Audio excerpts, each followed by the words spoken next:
All right, welcome into a special edition of the Panther-Lair podcast. A little thrown together live session here on Thursday night, and then podcast that will release on Friday. So we appreciate everybody who's got a chance to tune in here during the podcast, and then during the live stream, everybody's got a chance to tune into the podcast. We normally have our conversation podcast on Fridays, and we had one of those planned, but then Pitt went out and got a commitment on Thursday night. So I said, you know what? Let's hold the conversation for next week, that interview podcast. It's a good one. I think you're going to like it. But let's hold that, and let's just talk about recruiting here on Thursday night and into the weekend. We'll set the tone with a new commitment. Of course, Pitt got a commitment earlier in the week on Tuesday when Malik Newton, the running back, committed, and we talked a lot about that on the earlier podcast in the week. But on Thursday night, the Panthers and the Pitt coaching staff decided to take Bigelow. Noah Bigelow, that is, cornerback out of Armwood High School in the Tampa area. And something of a unique commitment. I mean, obviously he's unique because he's a defensive prospect, and out of the first 13 commitments in the class, out of the first 13 commitments in the class, I think 9 were on offense. So getting a defensive player is pretty unique in and of itself. But Bigelow is particularly unique because since the beginning of April, he's been on Iowa State's commitment list. Pitt flips Noah Bigelow from Iowa State. Now, Iowa State may not be the cream of the crop in the Power 5, but if you can flip a Power 5 commitment, that's a good thing. Pitt actually did this a couple years ago with Malik Carter. He was committed to Iowa State, and Pitt flipped him rather late in the process. This is an earlier flip, but it's an interesting commitment. And there's a few things that stick out here. Bigelow, we have him listed at about 6 foot 170. It seems more or less accurate. I'm sure he's probably adding a little bit of muscle and weight this extended off season. But you put on the tape, and really the first thing that stands out, and it's the first thing that's listed on his film, it says the words, and then it shows video of it happening, is 8 interceptions.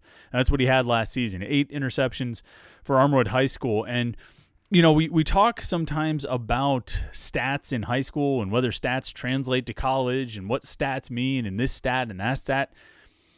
But to me, I think that one stat that kind of can't be faked is interceptions. And that kind of goes for quarterbacks too.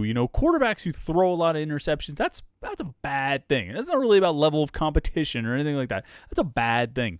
And it's sort of the same way with, I think, interceptions that defensive players make. If you have a cornerback or safety prospect, if he's got a lot of interceptions, you like to see that. I think you like to see that on a lot of levels. And I mean, you watch Bigelow's film and look, he wasn't winning 50-50 balls on all the interceptions that he makes. There's a lot of times when the receiver cuts off his route or falls down or the ball's overthrown or is thrown off the mark, and he's just there, he's opportunistic. But give me the cornerback who's opportunistic. I want cornerbacks who are opportunistic, I want guys, obviously you've got to be able to cover. I mean, that's the first thing. If you can't cover, you're not going to get recruited as a Power 5 cornerback. So you got to have that. But then, that's the baseline. The guys who are below that line, who are not covering, you're not even recruiting them. But the guys who can cover, within that group, I want those guys who are opportunistic. I want those guys who are looking for the football and going to get the football. And that's the thing you see when you watch Noah Bigelow's film is, yeah, he's catching passes that are way off the mark. They're overthrown. They're underthrown. The receiver, like I say, he falls down or he cuts off his route or whatever it is. He's not, winning a lot of all these contested situations to get these interceptions, but he's always looking for the ball. And he's positioning himself to be opportunistic. He's covering the receiver until he realizes the ball isn't going to the receiver. It's going somewhere off in this outer space, and he adjusts, and he chases the ball down, tracks it down, and makes the interception. You can't cheat that. You know what I mean? You can't fake that. You can be at a lot of positions, and your film can look better than you actually are because of the competition you're facing or some of the things you're doing. You can be a really successful lineman just because you're bigger than everybody. Same thing with a running back. You can be a really successful running back just because you're bigger than everybody and everybody, they can't tackle you. If you're a cornerback, you're a defensive back who gets a lot of interceptions, who's able to get his hands on the ball and go out and make those plays, it's harder to fake that because I think you need to have that kind of awareness. You need to have those ball skills. You need to, like I say, you got to be able to cover. That's first and foremost. But you need to be opportunistic. Give me the corner who's opportunistic. How often did we complain about cornerbacks who didn't look for the ball? didn't turn their heads around, didn't look to make the play. And I think at times that was even an issue last year, although it became steadily less of an issue. You go back to 2012, 2013, huge issue, continues to be an issue 13, 14, into 15, and 2016.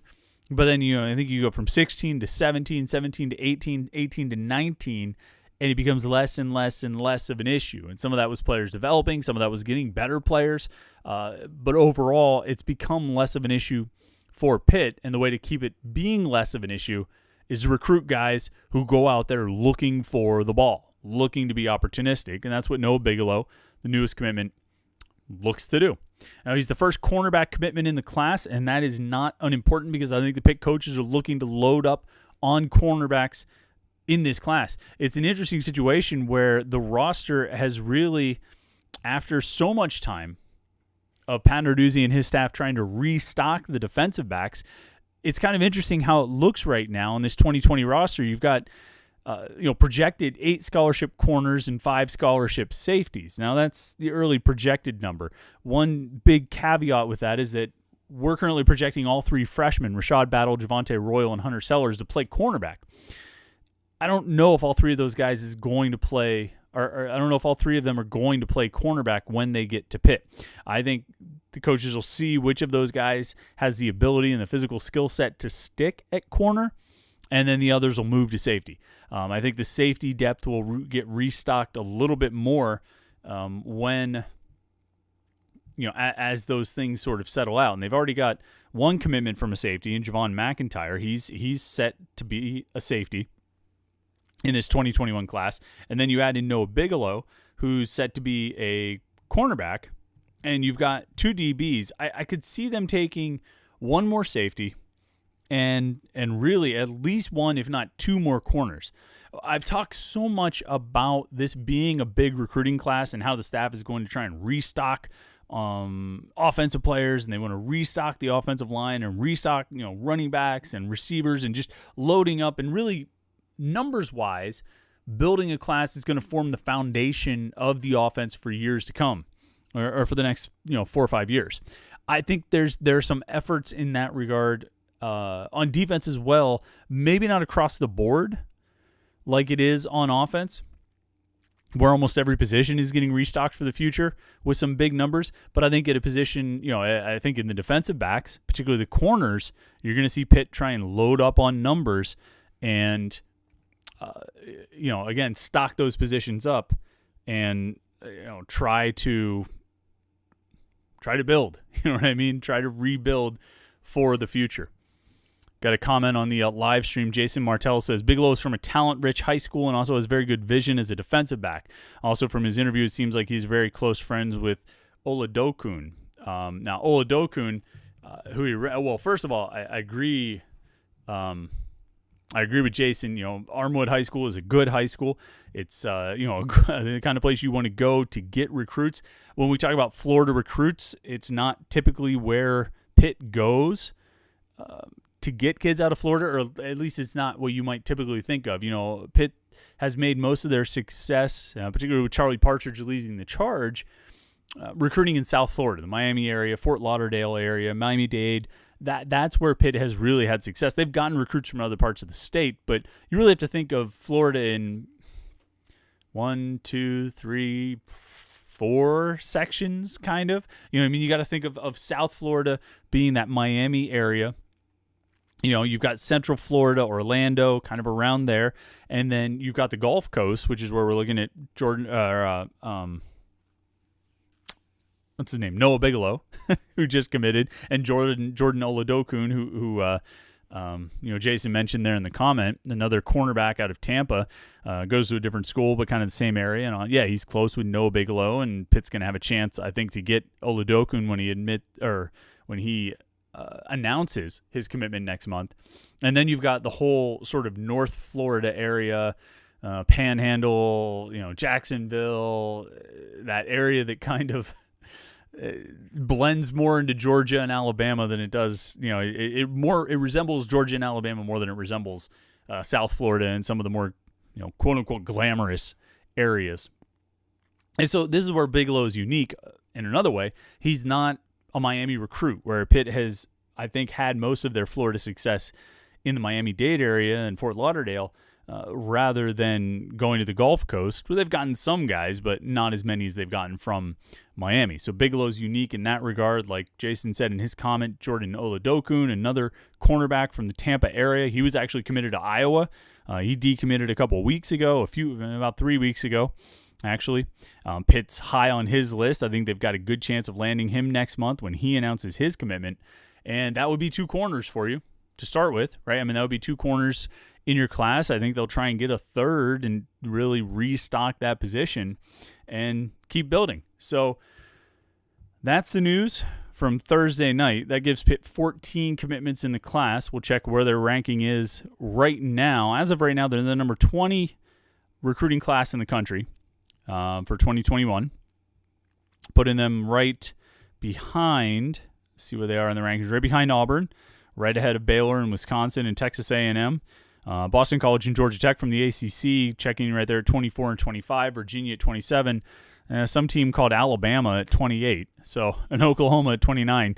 This is a funny thing about early season, early cycle recruiting class rankings. You know, Pitt right now at 14 commitments, Baylor at 14, Maryland at 14. They check in at number 18 on the rankings. Rutgers has 19 commitments. They have the number 12 class in the country. Some of this, Minnesota, number 9 with 17 commitments. Some of this is going to be based on quantity and volume. The Rivals class ranking system drives in large part from total, well, I mean, it's based entirely on total points amassed. And those points are going to reflect the bigger classes. Eventually, when everybody's got their sort of full class signed, then you're going to see things standardize out a little bit and level out, and the cream will rise a little bit more to the top, as it were. But, you know, I mean, you look at Tennessee right now, it's the number 2 class in the country. They have 24 commitments. 9 of them are 4-star prospects. The class right behind them, number 3, is Clemson. They have 11 4-star prospects out of their 13 commits. So Tennessee has 24 commits and 9 4-star prospects. Clemson has 13 commits and 11 4-star prospects. You tell me which is the better class. You know, I mean, it's pretty clear. And, you know, Alabama's not going to stay outside the top 25. Oklahoma's not going to stay outside the top 25. These teams are going to climb in the class rankings. And things will level out. But as it stands right now, Pitt's at number 20. Will they stay in that range? It depends on a number of factors. How they continue to fill out the rest of the class. They've got 14 commitments. I think they could take as many as 10 more. I wouldn't be surprised by that, right, at all. Where those remaining 10 recruits are ranked is going to play a large factor in what Pitt's class ranking looks like. The other thing to watch is whether any of Pitt's recruits get, ranking bumps. Malik Newton, the running back who committed earlier in the week, is a high-end 3-star prospect. He's the highest possible 3-star prospect you can be by his Rivals rating, which is a 5.7. If you get up to a 5.8, you're a 4-star. So that's the difference. It's the slimmest of margins, and I think he's got a decent chance of making a jump if he has a great senior season like his junior season and his sophomore season. And so there are a few guys to watch like that. They're in on some higher ranked prospects, guys like Elliott Donald, who we've talked about quite a bit. You never know when another surprise like Noah Bigelow might come out. But I think you like where Pitt sits right now with their recruiting class. They've obviously got some needs, and we've talked about those. We'll continue to talk about those. But you've got your quarterback, you've got your 2 running backs, you've got 2 receivers, you've got 4 offensive linemen. And that's a heck of a start right there. And then you've got, 2 defensive ends, you've got a linebacker, you got 2 DBs now, you have 1 safety and 1 corner. You're building it up. There's still some serious needs, though. You need tight ends, plural. You need 2 in this class. You need 2 good tight ends in this class. I would not be surprised to see the coaches push for another offensive lineman and potentially another wide receiver. You need more cornerbacks in this class. You're obviously going to take more than 1 linebacker. You're obviously going to take more than 2 defensive ends. You need some D tackles, or at least some guys who could project to D tackle, in addition to probably another defensive end or 2. But they've done well thus far. And then you got to hold on to all your guys. And that's a whole other topic we'll talk about plenty, I think, over the coming weeks and months is, the possibility of decommitments, where Pitt stands with decommitments, if they're going to experience any, and if they could potentially seize, opportunities that might present themselves from other schools losing their commitments. So that's the news. A 2-commitment week for Pitt as we stand here at the end of the day on Thursday. Pitt, 14 commitments, number 20 class in the country. They've got 5 defensive commits, 9 offensive commits. Decent shape to be in. Good spot to be in as you come up to the end of May. June is not going to be what June has been in the past, but it still should be an interesting month. I think Pitt will probably get a few more commitments, and they'll probably go into the summer, or go into July, I guess you would say, probably pretty close to 20 commitments. I wouldn't be surprised by that at all. So should be really interesting stuff. Make sure you stay tuned to Panther-Lair.com, Panther-Lair.com, Pittsburgh.rivals.com. It's the most comprehensive source of Pitt sports news on the internet. Football, basketball, recruiting. You can find it all at Panther-Lair.com. And, of course, we have message boards, and they're buzzing the night. Thursday night. They're going on Friday, I'm sure, when you're listening to this podcast. A lot of action, a lot of activity, a lot of people talking about Pitt sports with the new commitments and that kind of thing. So it'll be, there's always plenty to talk about. Like Stephen Case just jumped in here to the live stream with a question before we run out. Stephen said, do you think the NCAA's decision to push the dead period through the end of July means more commitments from high schoolers? So the NCAA announced, well, first they created a dead period that would run through the end of May. They announced, I think, last week that they were going to extend it through the end of June, and then they announced this week they're going to extend it through the end of July. That means no on-campus visits. Recruits cannot visit on campus or have in-person contact with coaches until August at the earliest. And, what impact is that going to have on commitments? I definitely think there could be some guys who speed up their process a little more. There's always going to be that segment of guys who don't want to commit until they have a chance to visit, which I can't blame them. Do you pick a college without ever, setting foot on the campus? Some guys have. Noah Bigelow has. A few other guys in Pitt's recruiting class have. They're going to get more commitments from guys who have decided to commit to a school without actually walking on campus. But there are always going to be guys that are going to say, no, I want to take visits, and I've got enough schools pursuing me that if I miss out on an opportunity or two, I've still got other good options. And they're going to wait. And the decision to push the dead period through the end of July, eliminating any possibility of an emergency recruiting period in the month of July, since the whole spring was basically canceled, that's going to impact some guys to say, all right, well, I'm waiting until the fall then. There may have been guys who wanted to commit in June, wanted to pick their school in June, but because they're not going to be able to take visits, they decide to hold off until like August or sometime. On the flip side, I think there are going to be more guys that say, all right, well, I was trying to hold off for a chance to take visits. They canceled them in June. I thought maybe I'd have a shot to take a visit in July, but now I won't, so I'm just going to have to make a decision. Yeah, so Stephen, to answer your question, I do think it'll probably accelerate the process for more guys. I think there'll be more guys who step up their recruiting timeline and accelerate it a little bit than there are guys who decide to go slower and push it back. So, as it relates to Pitt, like I say, I think they'll be pretty close to 20 commitments by the end of June. We'll see how close they get to that number. Probably depends on a number of factors. But, yeah, I think they'll get fewer June commitments overall this year than they've gotten in years past.